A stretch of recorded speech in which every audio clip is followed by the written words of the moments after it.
So now I'm going to take one of our newest layered flowers. This is 3319, called Flower Garden. And when we designed it to be a fall type of a stamp with oranges and yellows and vivid reds. And that's how we're going to do it today. So get out of the package,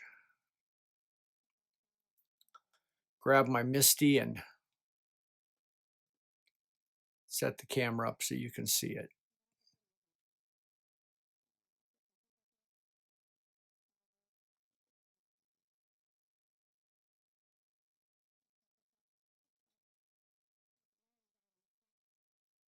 This is the layering guide. It's very useful, especially when I haven't seen this die for quite a while.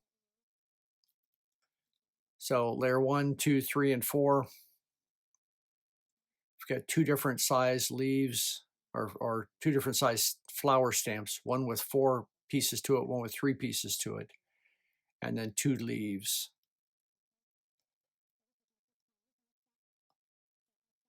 Now these are brand new, and so they're going to be very sticky. So I'm going to position that guy, but one of the things that we want to do is we want to lose some of that stickiness. So I've got a pink eraser in my hand, and I'm just rubbing it across it gently. And that takes away that tackiness. It doesn't take it away permanently, but it takes it away for a while. And I'll use it several times on new stamps when I'm stamping them. So we'll try and remember to use that on each of the layers. We're going to start off using 3 pieces from the orange set. That's set number 2.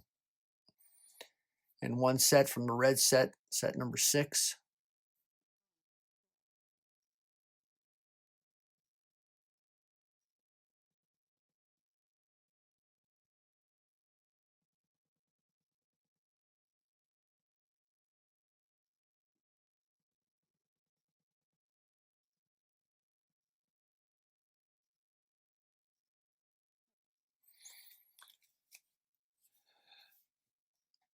And I stamped it several times because even in the beginning, it's hard to get the light color on there to not beat up on the paper.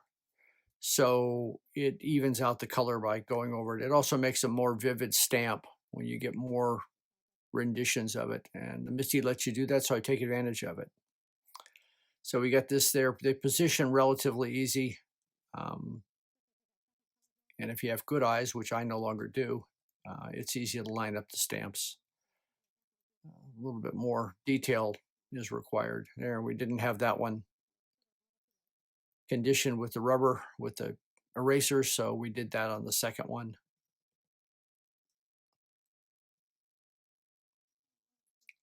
I'm going to get up close on the actual image. You don't need to see me stamping. You just want to see the color.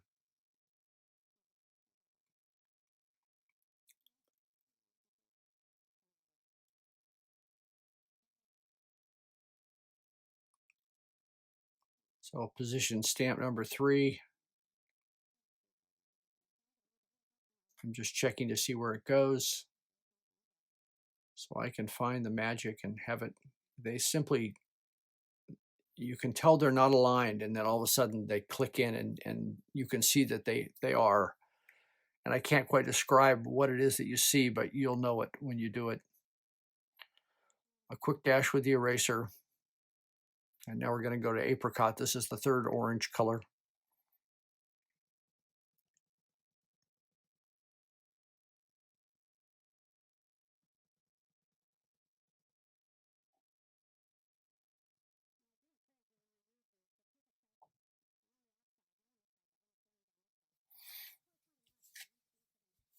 The Color Fuse line of ink pads was designed specifically for these type of clear sets.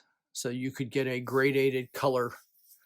And you can use anybody's ink pads, but very seldom are the ink pads just lighter or darker shades of one base shade. but Color Fuse was designed that way, and will continue to be as we add more colors to the line. We have 12 basic colors with 4 shades in each now, and we've already found that I'd like to have more. So this is a new red pad that I picked up, so I need to open it up. So I'm going to take an X-Acto knife and split the label that's on it. See if I can do it without cutting myself. So I'll hold it off camera in case there's a big spout of blood. I wouldn't want to bother anybody.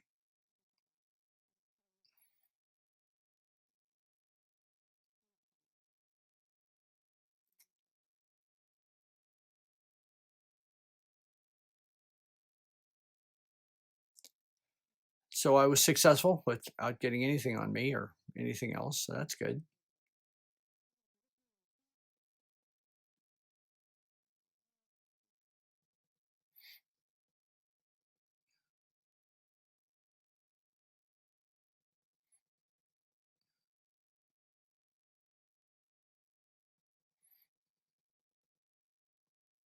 And there's the flower.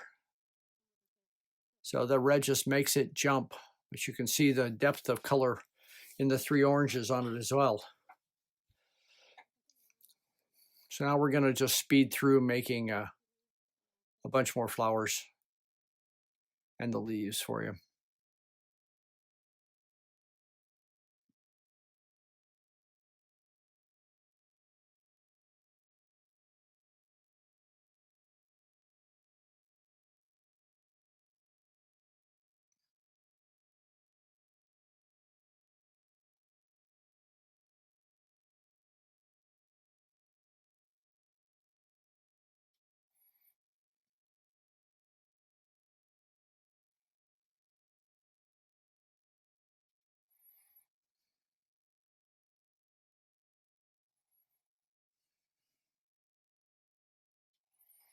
Now this flower is 3 parts, and so I'm using the 2nd orange and the 3rd orange and the red. So this will be a darker one. Won't have the bright yellow that's in the first one, but we're going to do it again, and I'm going to use the bright yellow and the 3rd color of the orange line and the red. And you'll see a difference in the 2 flowers just by changing out or eliminating one color in favor of another. So you can get variety in your flowers.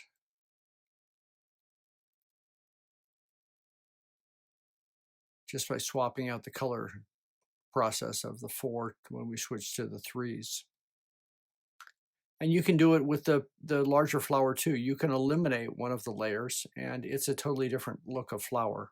It still works. Normally the one I say to eliminate is the 2nd layer. It seems to be the easiest one to keep enough detail and add the variety. So that's the first color. That's the mango in the orange line. And now we're going to skip right to the apricot on the 2nd layer.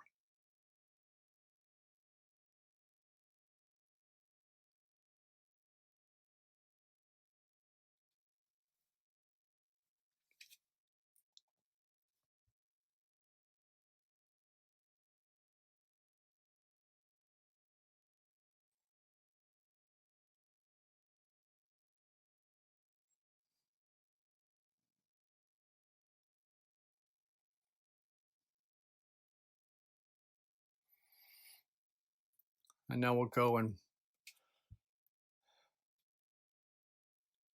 put the red layer on.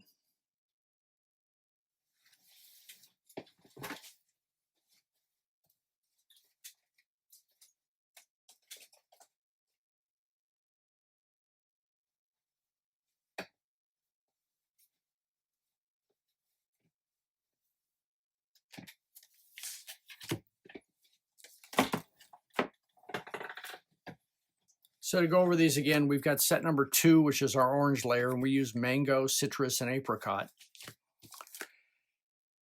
And we use set number 4, our red. I think I said 6 earlier, but it's set number 4. And we use the crimson from that. And for the greens out of set 10, we use moss, mist, and clover for those.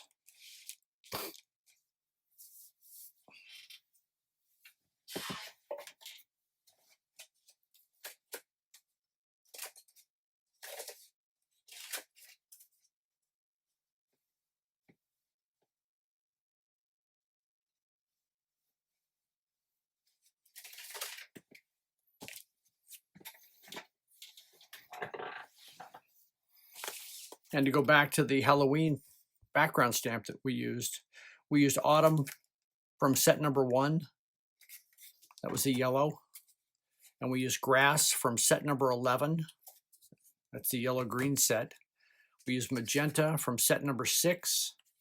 That was our purple. And again, we used the crimson from set number 4 as our red. So now you're up to speed on what we did for the color fuse colors for this show. Now we'll finish up our leaves using the mist and the clover. And these are easy because the second layer actually overlaps the outside edge. So it's, even though they're small, they're very easy to align.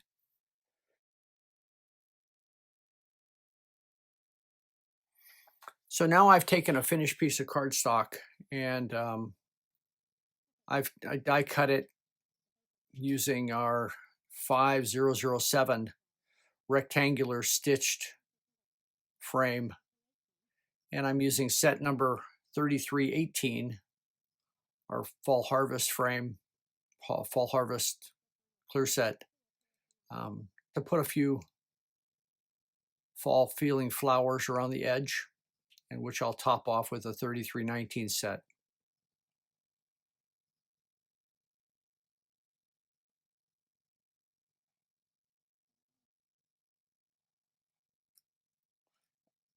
And these are 3 and 4 piece abstract leaf, flower, branch pieces.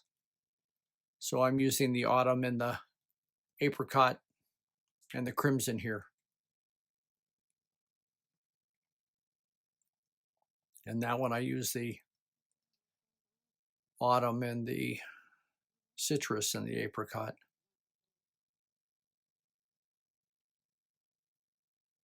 And now we'll lay the branch tool on.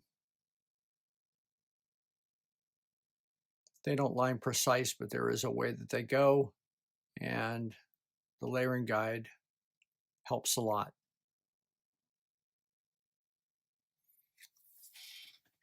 So from our brown set, I use the cinnamon. It's number 3 in the darkness scale.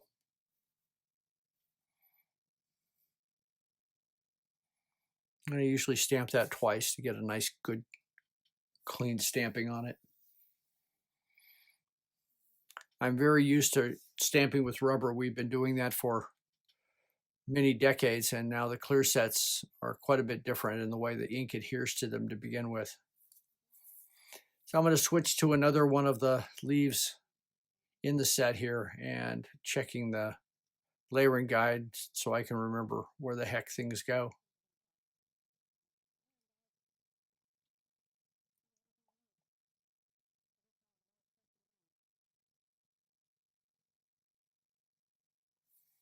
I'll add one more to the bottom of the card,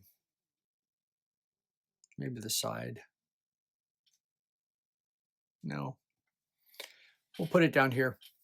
So once again, the ladies that are on our design team are so much better at creating these cards than I am.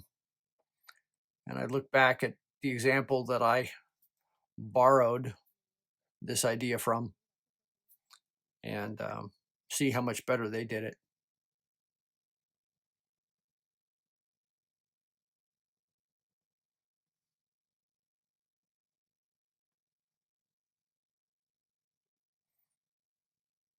And it's easy to learn from them. It's just at my age, it's hard to remember that I learned something.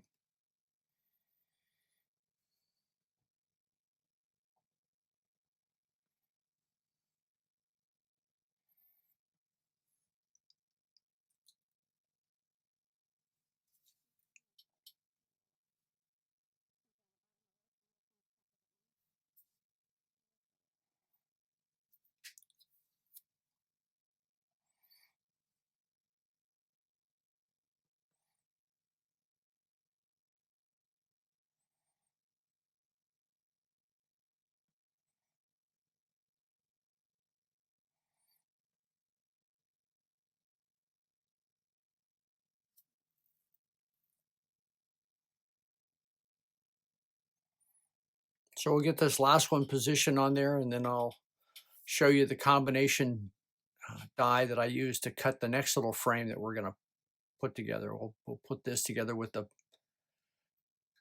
background color and another little frame that we put over the top.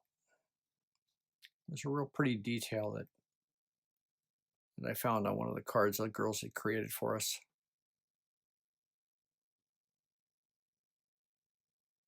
So that's the 5007, and that's 5217.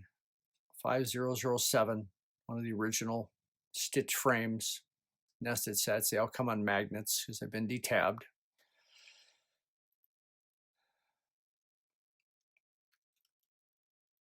I'm going to put that on a little piece of orange backing.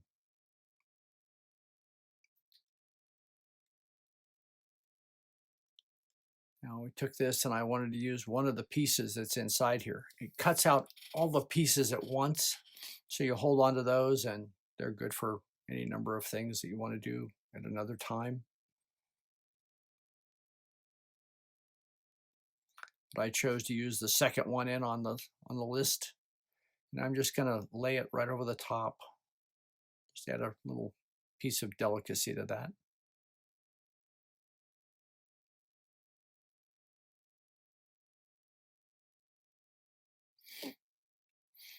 And now I'm going to assemble the flowers and leaves that we looked at earlier.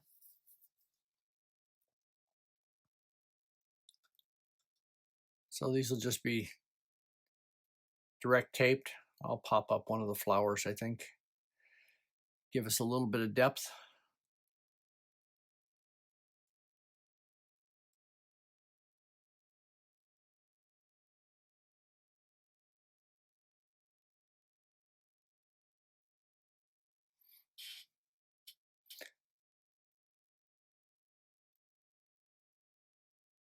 The whole idea of the layered clear set flowers is you can just build and compose as you go along. It's something that I'm not used to. We've been doing the watercolor flowers on rubber for quite a while now, and they're still a staple, but this is a whole different thing, and it's a lot of fun because you can use the flowers over and over, and you can stamp them in different colors, and you don't have to worry whether it's going to bleed or run or touch it back up, or it's just straightforward stamping and very, very easy to do.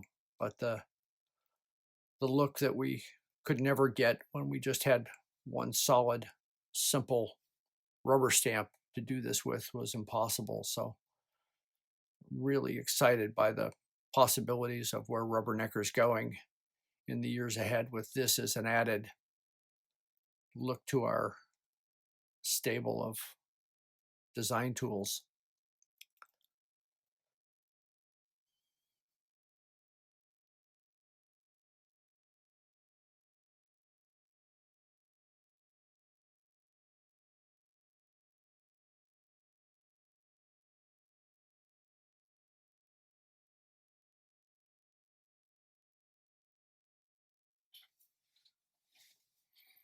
And we'll add a phrase off the 3318 set.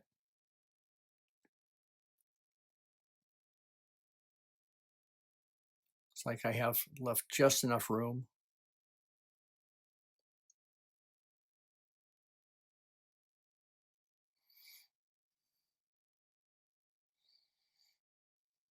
We'll just use a stamping block on this. Although, if it doesn't stamp well, if I used a MISTI, it would be easy to stamp it again. But I get one shot with the block, so we'll see how it goes.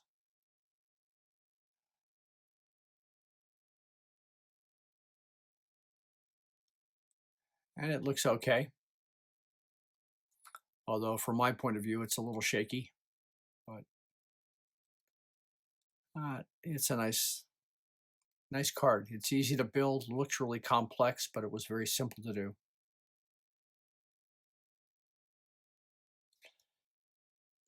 So thanks for joining us today.